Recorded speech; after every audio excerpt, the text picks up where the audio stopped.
probably the hottest thing that popped up for me this morning was this video clip. Short little video clip. Number 1 on trending when I looked. I think it's number 2 now. But also just hot on Twitter.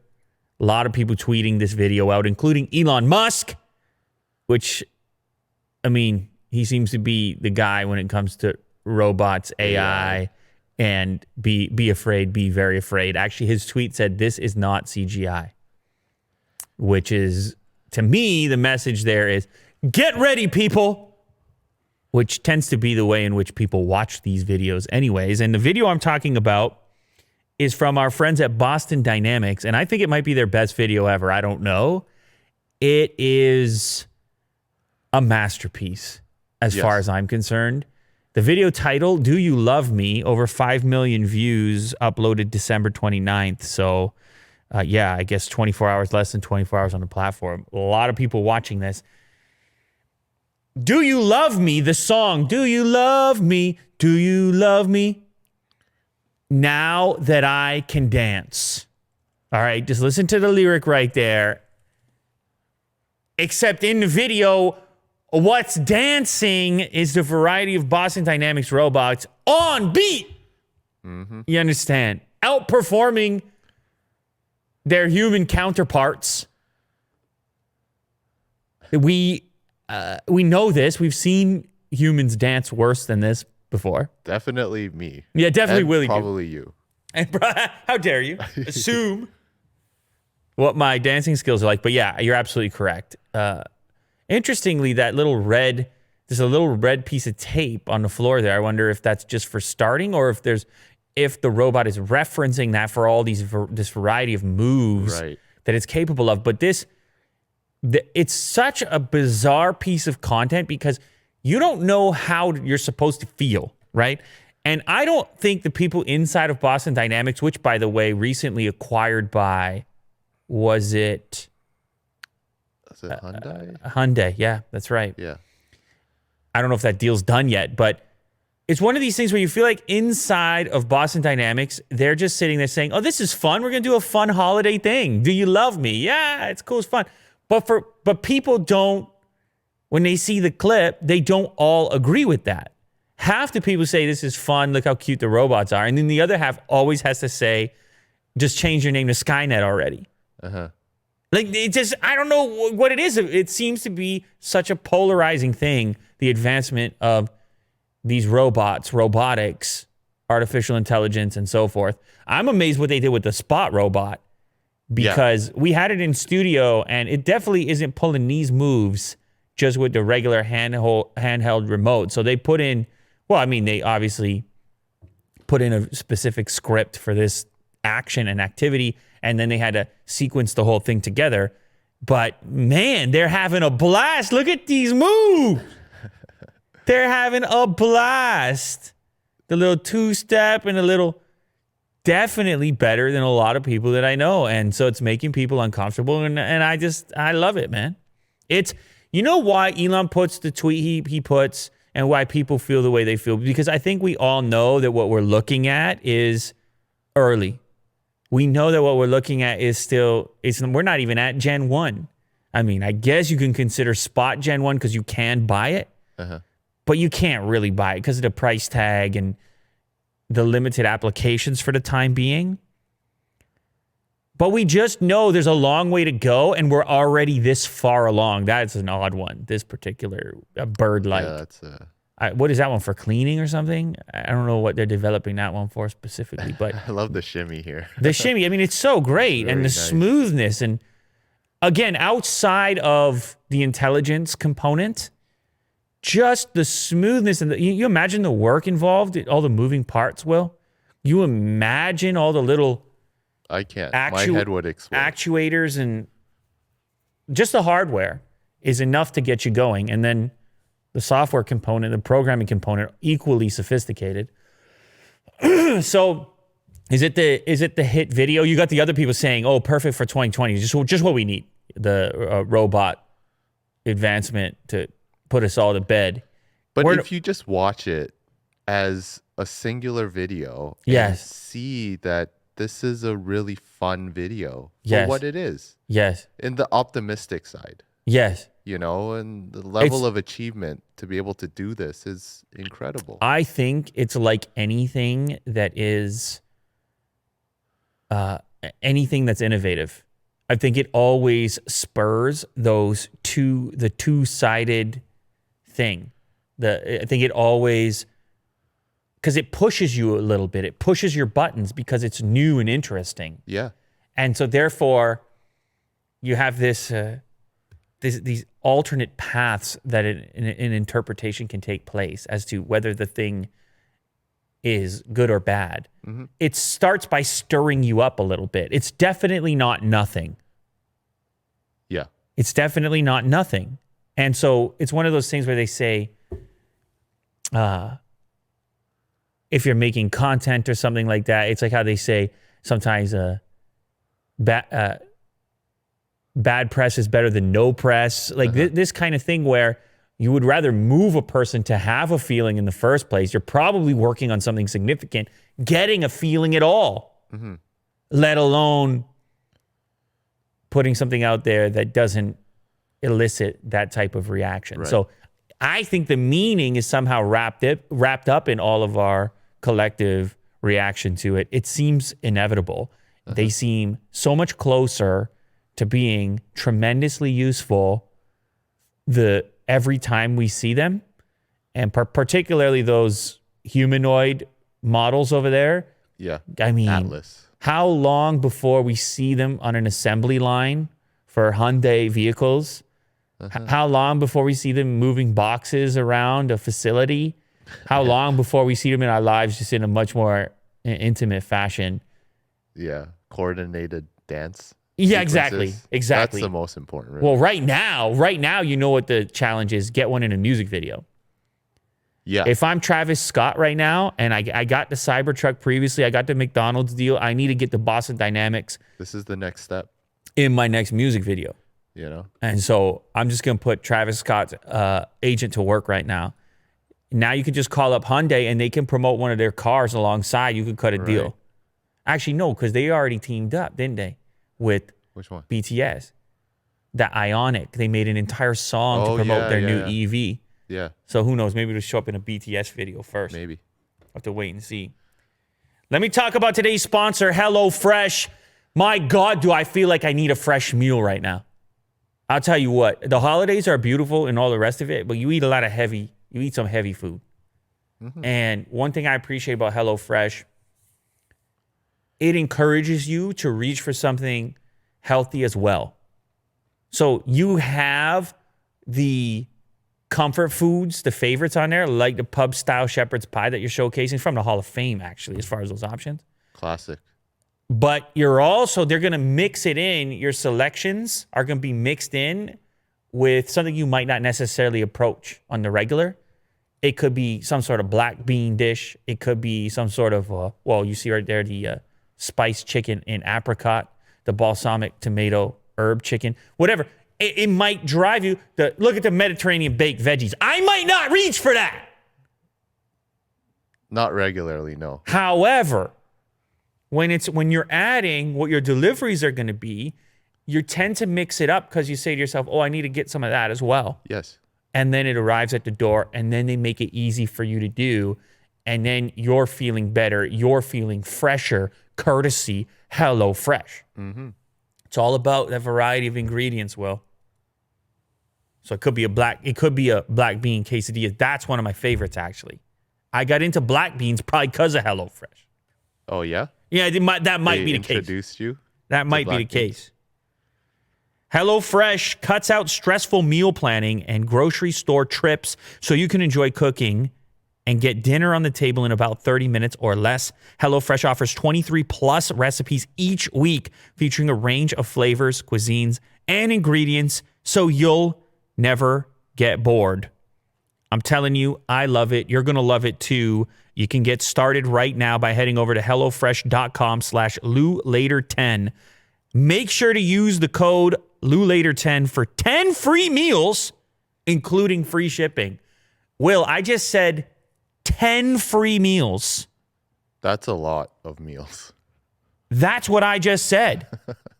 Go to HelloFresh.com/LouLater10 and use the code LouLater10 for 10 free meals. Don't forget the code LouLater10. And HelloFresh is America's #1 meal kit. All right. Enjoy. Shout out to HelloFresh. Apple has patented a reconfigurable Mac keyboard with a tiny little display in each key. And this actually reminded me of a product that came out a long, long time ago that I actually purchased because of this whole unbox therapy enterprise. You know, you end up acquiring strange gadgets. This was kind of the holy grail of bizarre or unusual keyboards once upon a time. It was called the Art Lebdev Optimus. I don't even know if you're going to be able to find it. You will. There it is. That this first link. Yep. Optimus. You can't even buy it anymore. It was CES 2013. I just feel the need to let you know. What's that? Look at this website. Yeah, it's incredible. And then it was redone. Popularis was a small version, a smaller version, but it gives you the idea. See how it's a reconfigurable keyboard? Mm-hmm. And depending on which application you're in, the entire thing shifts around, including a section that kind of looks like Apple's current touch bar at the top. Now, I don't even think this thing is in studio anymore. Probably should have collected it. I don't know. Maybe Vin sold it. I can't remember. It was introduced at the Consumer Electronics Show 2012, actually. I think I said 2013. And just tremendous potential. Now, the keys didn't feel all that great. They had to fit an OLED display in there, and that was whatever OLED tech was available in that era, in that year. They were a bit clunky. The whole thing was quite heavy. I think it had a separate power supply or required 2 USB ports. But a cool idea, and not something that most of the planet got to interact with. Now, maybe these components are miniaturized now. Maybe there's a way in which Apple can do a version of this inside of the MacBook, which could create something a lot cooler than just the touch bar. I mean, you reminded me of the Stream Deck that we use for this show now. The Stream Deck. That's exactly what it is. Stream Deck is this product at a later date, marketed at a different crowd, which has become a tremendous success inside of streaming and inside of switching. And actually just, I don't know, I guess for your PC in general, you can do cool things with it. Essentially, you have configurable screens. You can have them trigger and do whatever you want. And it's surprisingly comprehensive what you can do with Stream Deck. Yeah. It's deep. And so, if you're a company like Apple, you're paying attention and you're recognizing, okay, maybe there's something here. Now, filing a patent is not making a product. Making a product is obviously complicated. And Apple kind of just got out of a keyboard fiasco with the butterfly key switches. So are they prepared to do something this innovative, and how quickly, and still to maintain a functional tactile keyboard? I don't know that we're going to see it anytime soon, but it's interesting nonetheless to know what they're working on and to imagine what that might be like, because the laptop, at least the form factor, the keyboard, screen, trackpad thing, has kind of been the same for a really long time now. Yeah. I can just imagine you can eliminate a lot of these keys. Like even the top here could be, like the F keys could be dialed to the number key, the number key row. So yeah, it could be miniaturized in a sense. This would allow users to set up different keyboard layouts that change the entire key labels for specific applications, including games, programming, or video editing. You have all your shortcuts mapped out. You could be in Switch Photoshop, all your tools right on the keyboard. Cool idea. In my experience, difficult to implement as your main keyboard. More functional for the time being as a secondary unit like Stream Deck, but maybe they can do it. They definitely have the cash flow to attempt it. So we'll have to wait and see what develops over there. Just a patent application for the time being. Speaking of Apple, they have removed an app that I'm not sure you've heard of. It's called Vibe Together. People were using this application apparently to arrange parties during COVID. Go ahead, Will. No, yeah, I read this article. Oh, okay. It's, Go ahead. Break it down for us. someone created an app Yes. that you're able to invite people and letting them know that there's a party around their block. Were you a part of this? Were you one of the members? No comment. All right. Creators of the U.S. app claimed it was designed to promote small gatherings rather than large parties. That's what they hid behind. Yeah. Their thing, they actually had a statement on the website on the app. It said, COVID is serious, a very serious thing. It's, killing people, and we need to take it seriously. And so that's why our app exists, because without us, no one's promoting small gatherings. People are going to big gatherings. We're trying to shrink the size. Like, they try to finesse it in such a way. Did you hit them with a sure bud? Yeah. Wow. Really do hit them hard with a sure bud. Anyway, they were marketing themselves via TikTok and Instagram, and they were actually having potential members apply to get into the in crowd. To the in crowd, and you would have to submit your Instagram profile and photos and whatever else, and then on a per party basis, you would be hand selected. Very strange. Yeah. I don't want a party like that. Yeah. Listen to this. Vibe Together billed itself as a place to organize and attend mostly illegal parties in contravention of social distancing laws, using the tagline, "Get your rebel on, get your party on." So fully admitting you're kind of not doing what you should be doing. Misplaying beer pong, flirting with strangers, and generally just having a blast with the crew. Vibe is here for you. Yeah, don't vibe, guys. There's no vibing right now. Anyway, so they had been removed from everywhere they were doing business, everywhere they were promoting. I believe they were removed on TikTok. They're still on Instagram. The App Store took them down. It's no longer available in the App Store. The FAQ page is now deleted, which did acknowledge that COVID-19 was a problem. But Vibe is a compromise. We could be living at least a little during these times with Vibe. At least a little. That's more than a little. She's standing on a keg. Yeah, she's standing on a keg. That's living more than a little during these times. Oh. So, I don't know. The whole thing makes me quite uncomfortable. Now, normally I'm not for the app takedown sledgehammer, but maybe this time I am, because I just, when we were talking about the holidays and some people that were trying to see a single family member or something like this, and I was somewhat sympathetic. Not sympathetic in this circumstance here. No. All right. You miss beer pong? Come on. Yeah. It's a little much. But anyway, it appears that the app is down. I don't think you're ever going to stop people from doing what they want to do. That's the people thing. If that's what you do, that's what people do. And even if that means that they're doing some sort of a limbo during COVID on a parquet floor, like this particular image, then some people are going to do it. It's just, I guess you try to cut back on promotions actually encouraging it, which is kind of what this was doing here. Vibe Together. Apple has hit a record after the December surge sent it past Amazon. People like Apple. Well, they like Apple and they like Apple stock, and they certainly like the idea of a potential Apple car. And this means actually that Apple has cemented its lead over Amazon as 2020's best performer among the largest technology stocks.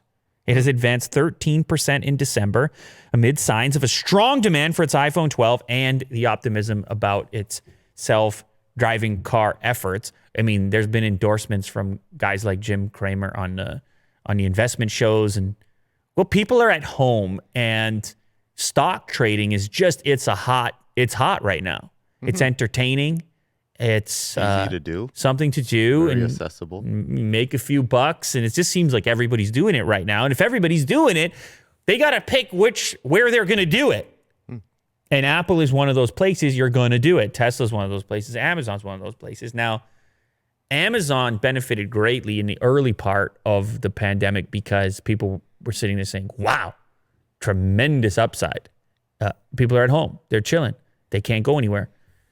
But into the future, there's some thought that at least some level of traditional retail could rebound. Mm-hmm. And people are going to really feel the need to do different things in the future once things open back up, and maybe actually order less from Amazon as they reintegrate with the real world.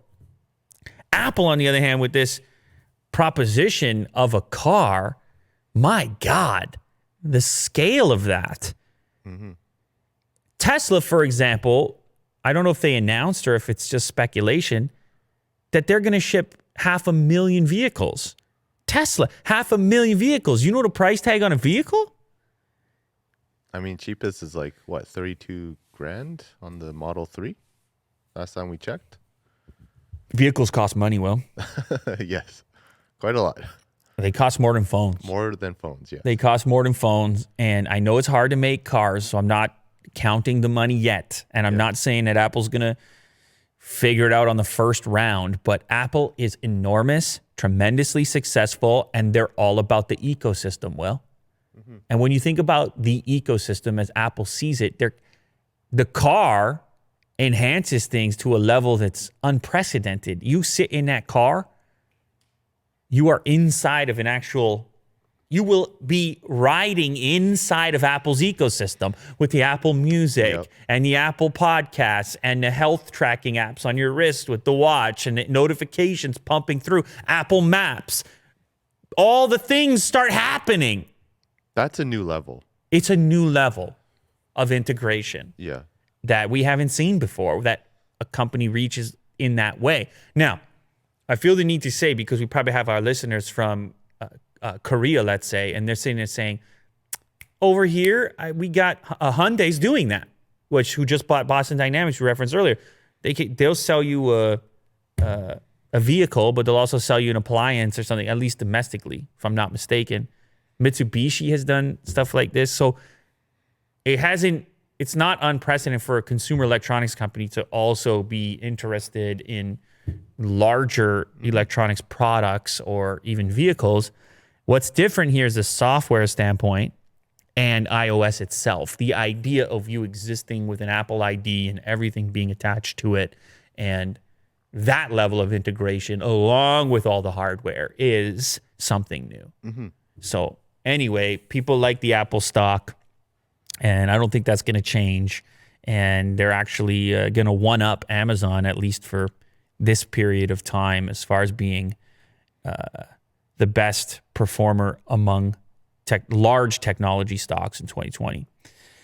Speaking of sitting at home and having a good time, you know what's been sitting at home having a good time? Bitcoin has been sitting at home having a good time. And much in the same way that the stock market has had this tremendous interest level, Bitcoin is surging almost $30,000 now, $28,284 at the time of filming this. These gains are just, we're talking about 295% year to date. This is the high water mark right here. It seemed like every time it hit a new peak, that was going to be the peak. And, nope, that's not the case. Now, there are many things that are contributing to this. Again, we're talking about such a huge global situation that it's hard to pinpoint any one thing that has led to this. Obviously, interest and hype and concerns about your fiat currencies, given the fact that there's all kinds of stimulus packages being talked about. And also just kind of the fun factor of it. I'm sure that plays into it. The feeling that you're a part of something. In fact, they think, Will, that maybe part of the most recent surge is investors getting in prior to the end of 2020 so they can say they bought Bitcoin in 2020. even though they don't have to say which price they bought it at. Because obviously in the beginning of 2020, you would have made a lot of money already. So you get to brag about that leading into the future. Also, there's been some big fund managers that have been buying into BTC. And when the market sees that, they say, oh, it's actually for real now. These big funds include Anthony Scaramucci's Skybridge Capital, $25 million in Bitcoin in December. Mass Mutual, $100 million in December. And Guggenheim, which is now up to 10% of its $5 billion macro fund. So big players making plays in Bitcoin solidifies the idea for others that were more skeptical or worried about the long term for Bitcoin. Speaking of Bitcoin, how about getting paid in Bitcoin? We have our very first NFL player that wants to be a part of the revolution, that wants to be a part of the hype, that wants to be part of the future of money, as Bitcoin people would tell you, cryptocurrency. The Carolina Panthers' Russell Okung becomes the first NFL player to be paid in Bitcoin. And this is exclusively Bitcoin? 50-50. Oh, okay. And it's complicated. They had to go to the players union and see if it was even possible or if it fit within the guidelines of whatever the player agreement is. But also, it's not actually Bitcoin coming directly from the organization to the player. There's a company called Zap, and it's a startup. They have a product called Strike. And the way Strike works is it integrates with your bank account on your end, and it integrates with whoever it is who's paying your salary. And what Strike will do is immediately create that conversion coming from the payment before going out to you.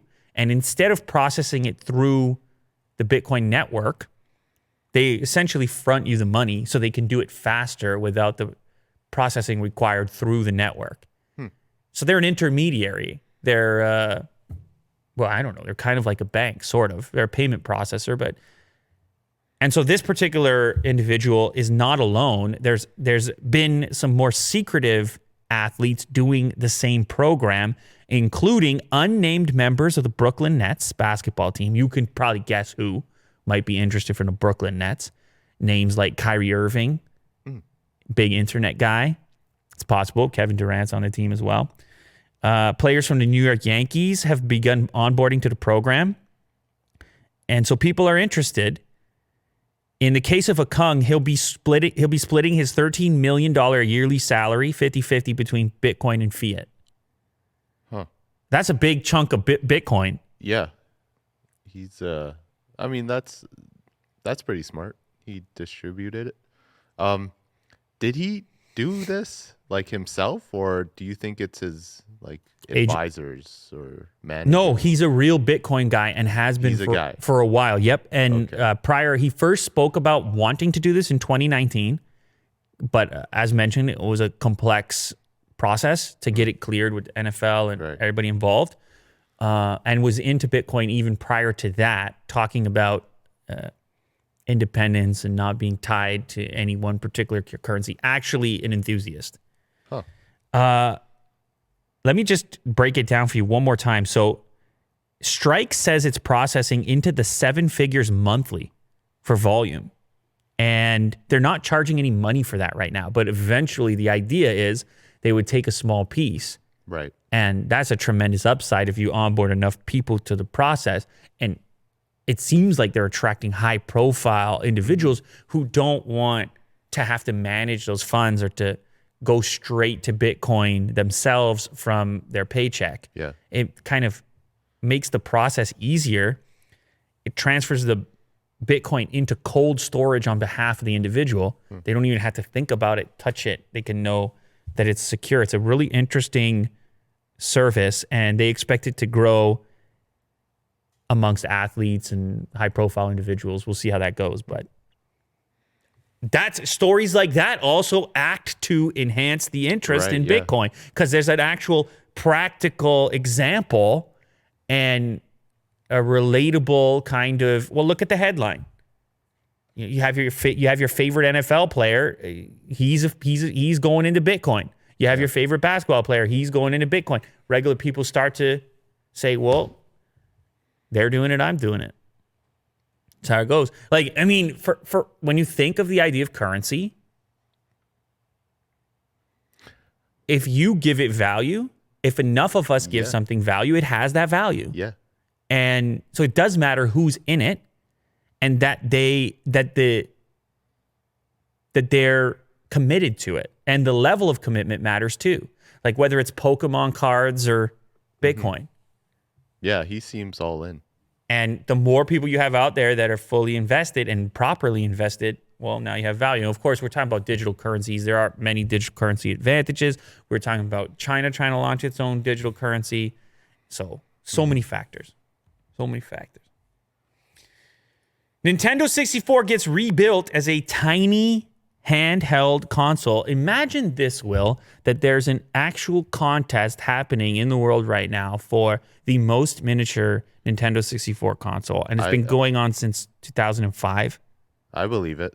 And modders, they have different rules, whether it's working with the original components or being allowed to create new circuit boards. And it's just, you're just, wow. Mm-hmm. It's a whole thing, and it is sophisticated and it is comprehensive.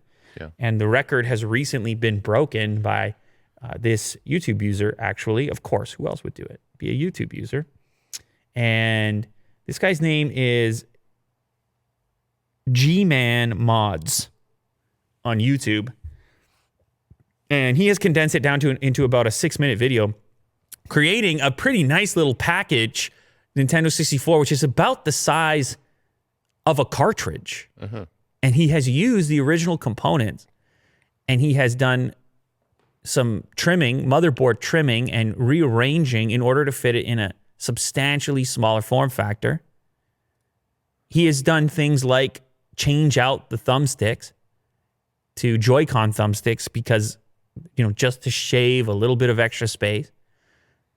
It is just a tremendous amount of attention and detail to go out and build one of these. And this is that's your new world record holder.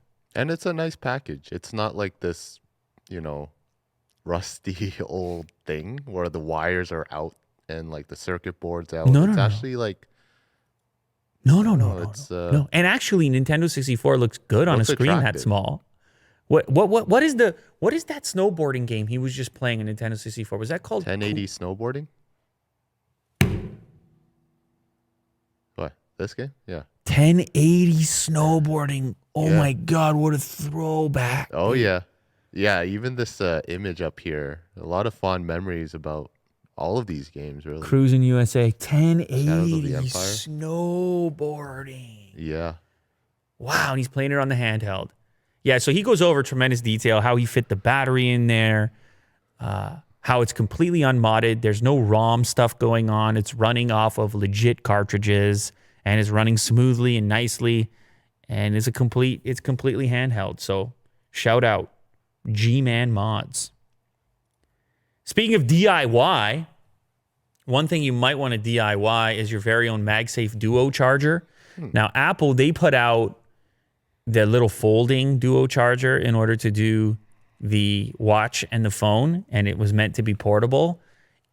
It's $130, and it doesn't really prop up your device at all, and it's kind of a little bit flimsy. Like it'll work on your bedside table, but it really feels more like a portable device for travel than it does for a permanent fixture because it's a soft texture. It's just, I don't know why they made that particular decision for their dual charger. There's some really nice designs that exist out there. But anyway, they went with this and they charged $129 for it. And so obviously some people are not satisfied with that. Now, Belkin, they put out a sort of a stand unit, which is more in line with what you might expect to set at your bedside table. And it was going to be capable of interacting with MagSafe. It's none of these. You may have to go to their website because it's showing a bunch of old ones. And I don't actually know as well if their charge stand is out yet, but it will probably also be expensive. Maybe not $129, but definitely close. And it has a magnetic portion. There it is. It's the Boost Charge Pro 3-in-1 MagSafe. So the name's not helping very much there, but anyway, it's $150. All right, so it's still expensive. In fact, it's more than Apple's charger, but it does look nice, and this will charge 3 devices. So this will charge your AirPods or AirPods Pro. It will charge your phone via MagSafe, iPhone 12, obviously, as you can see in this photo, and your watch on one pedestal-style charger. So anyway, that's an option too, but again, you're spending a lot of money. Now, you may already have a charger for your phone and just want to have the bedside table experience, multi-device experience, and that's where this comes in with the DIY. This is just a 3D printer file that provides you with a spot to slip the wireless charge disc, the MagSafe disc, for the iPhone 12. Now that thing, I don't know, is like $39 or something, way cheaper. And your Apple Watch already comes with a charger, so the Apple Watch brick or puck fits on the other side over there. That's pretty nice. That's pretty well done. Yeah. And it's very sleek. You really haven't invested very much other than your time, because you're going to have to run the file on your 3D printer and probably sand it down depending on what you're using. But you're way less money there. The MagSafe charger is $39. The dual charger is going to cost, this little 3D printed situation is definitely going to be a lot less than another $100. It's not going to cost you that for the raw material. Like I said, it's just going to be your time. And you may end up with something that you like better than what Apple's currently offering, which is the more portable option. This is obviously expected to be more permanent.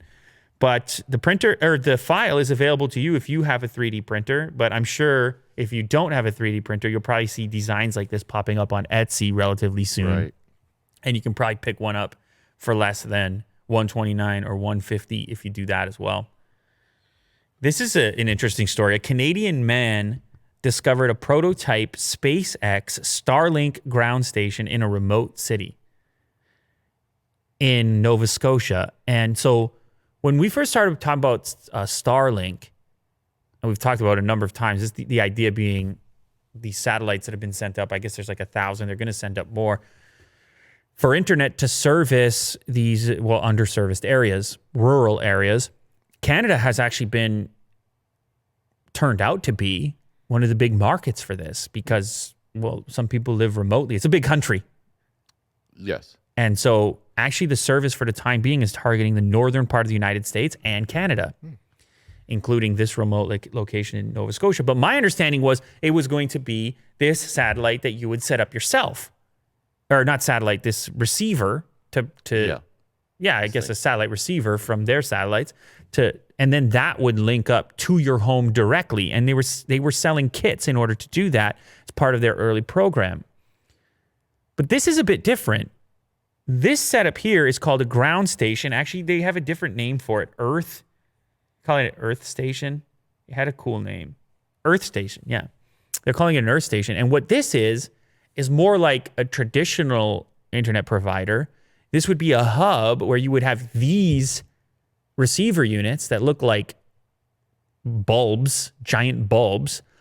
And then that internet would be fed into the fiber network and then distributed amongst that little town so that each individual wouldn't necessarily need to have their own satellite receiver, but instead this could be like a distribution point for that signal. Anyway, this guy caught some photos of it. He started to check it out. It was pretty cool. He looked at all the stickers here. Here's what was read on the underside of this particular unit. Property of SpaceX, prototype, not for sale or lease. This unit is intended for demonstrations use only. Prototype unit may not comply with the European Union directives. It is for technical evaluation only. This device has not been authorized as required by the rules of the Federal Communications Commission. Basically, don't do anything with it. No sale, no lease. Ownership must remain with SpaceX. So fairly secretive. Yeah, no touchy. No touchy is the translation for the general public.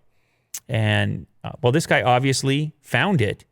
That's a pretty cool little find, and it exposes another way in which SpaceX and Starlink specifically can help reach communities. So this is just a test right now. By the looks of it, yeah. Is it feeding internet to the local community? So it's a company called Eastlink, which does business in Nova Scotia. And apparently they made sense to go with because they didn't have...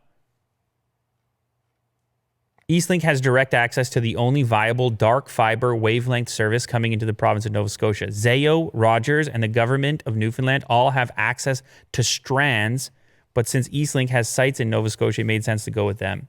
So they're a pre-existing company delivering internet, and it will happen through some type of partnership, presumably. I see. Yeah, it's cool. Yeah. Let me ask you something, Will. When is your phone allowed in your bedroom? Yes or no? Tell the truth. Yeah. Don't look away from me, Will. By my bedside. It's by your bedside. Yeah. I think for most people, it goes by their bedside. Well, there's some research, some various opinions, because obviously there's opinions exist that your phone shouldn't live there, that you should actually not let it in the bedroom. Have you heard of any of these ideas? I feel guilty. All Why? the time, every day. Why do you feel guilty? Well, Go ahead. I feel like there's just radiation circling around. Oh, you're more on especially that when side. It's charging. You're more on that side, having it near your head. It could be damaging. This particular article is more on the side of the habit-forming portion. Oh. That by having it so close to you, it's disrupting your... By having it so close to you and by it being the last thing you see before bed and the first thing that you see in the morning, right, that you are kind of hijacking your ability to adjust to sleep and then to the next day as well, that you're kind of susceptible in those moments. If you boot up your phone, you look at something negative or whatever, that you're kind of not allowing yourself to wind down and you're not allowing yourself to wind up at a regular pace. And also you might be wasting time. So for example, with this particular individual, by the way, this is an article, I stopped sleeping with my phone in my bedroom and it's a game changer. This is from Sydney Ellis on MSN.com. She comes to the conclusion that she was just wasting a bunch of time because in the morning she'd look at her phone and then like 20 minutes would pass and it'd be like, and then everything would be a rush after that. Yes. As opposed to having left the phone out of the bedroom, which she does and actually sticks to after having tried it, in which she does the activities that are more important sooner, feels better, and then reaches for the phone when it's actually more convenient or more productive to do so. The other thing that she says is it was like at first there was an anxiety around the phone not being there, but then eventually that turned into calm because it wasn't even an option. It was charging in the living room. So anyway, I thought it was interesting. I haven't done it. My phone sits there on the bedside table. I think most people's do. It acts as your alarm clock if you use one for many people.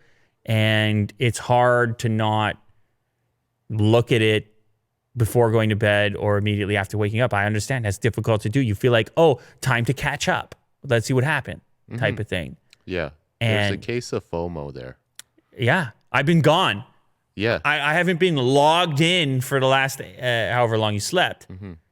And it's crazy how quickly we reach for these things. So I'm curious about the audience, what they think about it and where people are charging their phones. But if you look at all these different devices we just talked about for wireless charging, they all seem designed for the bedside table. I think pretty much people have all done that without much thinking. They just, it makes sense. It's the easiest place to put it. But I don't know. Maybe someday I'll charge the thing outside the room and see what it does for me. For me, it's not a time waster because in the morning, especially now with this dog, I'm not sleeping. She's waking up and she's got to go outside. And I'm not, my phone, I don't even have a chance. I'm like, ugh. I kind of like just waltz out of there and I don't even have a chance. So you interact with the dog first in the morning? Right now, yes. Yeah. Right now, yes. Given the time that the dog is waking up. And then as far as same thing as far as late at night, when I hit the bed, these guys like him have me up so late that I got to go to bed as soon as I get there. So even there, I don't really need it in the room, I would say. I don't think for people who have a little more spare time, they may be able to have that process where it is the last thing they see before bed and the first thing when they wake up. Yeah. But I will say there's a franticness to the scrolling of the modern apps and things. And then there's the light component of like blitzing your eyeballs at late and early, which is a little strange because there's nothing gradual about it. Like say the sun coming up or going down, it happens gradually. Yeah. And instead here, it's like full blast, whatever it is. And they've tried with the night modes and all of it to make it a little more, a little less painful. But you got to wonder long-term effects, these behaviors. I also find just using the phone in bed ergonomically I don't really like it that much with the pillow and I don't know. So maybe I don't have such an issue, but certainly some people probably do. And maybe for people who have trouble with sleep in general, they might want to consider. But, I will say this. I do use a white noise machine. And if I didn't have that, I would probably use my phone to be the white noise machine. So and that, I swear by that. I love that thing, man. That white noise machine. You don't get me started on that. I love that thing. I don't know. I couldn't survive without it, No, it's good. It's good. What's that? It's good. Oh, you have one? Yeah. Oh, okay. Well, I don't use a white noise machine. I use one of those air cleaners, and it's just as loud. Oh, yeah. So, it operates and in the it's same... doing something. It operates in the same fashion. People like to have a fan going. People like to have something, a constant sound, a constant comfort. Mm-hmm. You're not going to be woken up at the tiniest drop. It depends how deeply you sleep. Speaking of trying to wake up, why don't we just hit you with some extra charged coffee? Okay. That's the new product from Dunkin'. And this particular coffee is going to be utilizing green coffee. Did you know that? You can use that to amp up your caffeine content. Green coffee extract. I guess it's young coffee would be my guess. Or is it non-roasted? I don't know. Let's look into that. Okay. What is green coffee extract? I'm going to look into this right now. Okay. But obviously coffee beans are green before you roast them. Mm-hmm. But this somehow enhances the caffeine content. Now, some had suggested green coffee extract is an extract of unroasted green coffee beans. Okay. So I was right. But do they have more caffeine, you think? Is that why they use it? Well, I think maybe the coffee content just going up in general as well. Yeah. It is used in the Swiss water process for decaffeinating coffee. It has also been used as a weight loss supplement and an ingredient in other weight loss products. Interesting. This is we're going down a whole rabbit hole here. But anyway, the suggestion was, why didn't you just put like a shot of espresso in there or something? Yeah. But apparently Dunkin' didn't want to change the flavor at all. And this green coffee extract amps up the caffeine without changing the flavor of their original blend. Huh. And so I think this is a very 2020 product. Everybody feels they need an extra jolt. Everybody is having trouble waking up. Yeah. And it's like, let me check out that extra charge. Yeah, just 20% more is perfect. Yeah, I need 20% more. Yeah. It sounds great. Like I don't need 100% more. I just need 20% more. Yeah. I can handle that. Well, anyway, that's the way they're pitching it.